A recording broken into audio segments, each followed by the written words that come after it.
Hey guys. So, I kind of have myself set up the way I set up when I'm in session with Laura. I try to have my iPad positioned so she can see a lot of my upper body, so she can see my body language and stuff. So, I want to talk about something that I've been practicing. And when I mentioned it to her, she was so thrilled that she's going around and telling other patients, hey, do this, do this. And what it is I run trigger drills. So, like, if I'm somewhere like at church or the grocery store, I might say, let's pretend we're trigger right now. What resources do we have? We can do a stop, we can do a star exercise. But, like, one of the things I do as a grounding exercise is I'll play I Spy, which that can be a little bit difficult in my house because it's familiar. So I already know, look for something red, look for something green, look for something black, look for something blue, like the TARDIS back here on my Doctor Who poster, things like that. Excuse me. But if I'm out and about, like at church, and I say, look for something green, well, I have to find somebody who might be wearing a green shirt, because, yeah, I can look out the window and see the hedges, outside the front of the church. But, like, also like green shirts, green socks, green pants, green dresses, green jewelry. Find something brown, the pews, okay, the woodwork of the church, but somebody might have brunette hair like me. Brunette hair, brown hair. Actually, it's more auburn, but it's more like brownish red. But, if I look for something red, somebody might be wearing red, but like in a dynamic environment that's outside of the home. If I'm playing I Spy, I'm not thinking about whatever has triggered me. And I have used it when I've gotten triggered in church. But the point is that I run drills, just like a fire drill at school, or an earthquake drill if you're in California, or heaven forbid, a shooter drill. Which, thank God, I'm out of school and never had to do that. But it's a drill, so that when the situation arises that I need it, it becomes automatic. And Laura was so excited when I talked to her about this that she's telling all of her other patients about this one patient who does this thing and try it.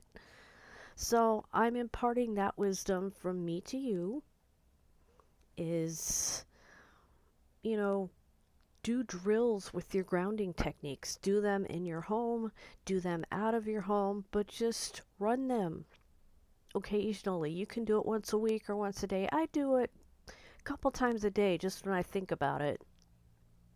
It's kind of a self check in, especially on days when I might be feeling a little bit insecure about where I am and how I'm doing.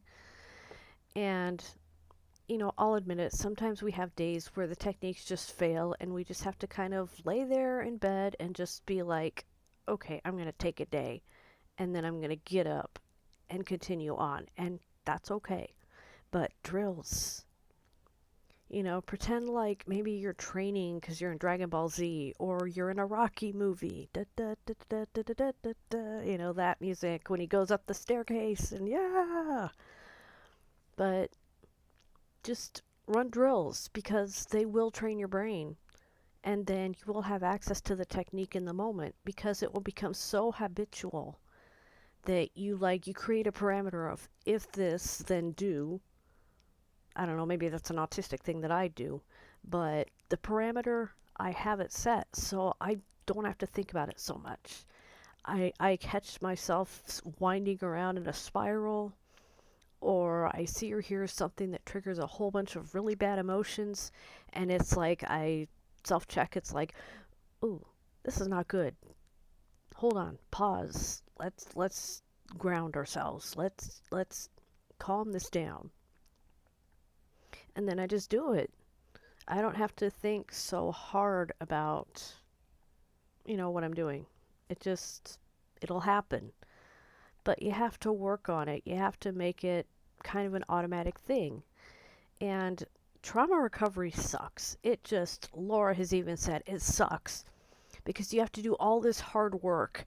You know, you're like a little duck on a pond. The duck looks like it's gliding so beautifully, but if you look under the water, their feet are going like this. Their feet are just going and going for them to just languidly drift. So while you may look like you're fine on the outside, you could be struggling on the inside and paddling your little webbed ducky feet. And that's okay. But when you learn, how you can paddle and which directions you can go, then when you're in the moment where you can't really think, it just kind of becomes like muscle memory and you just do it. Like, I'm noticing that I'll just do it. So I hope that helps someone out there. And I love you. And your pain and your struggle are valid. Your emotions are valid. And I hope you find a way out of pain. Love you.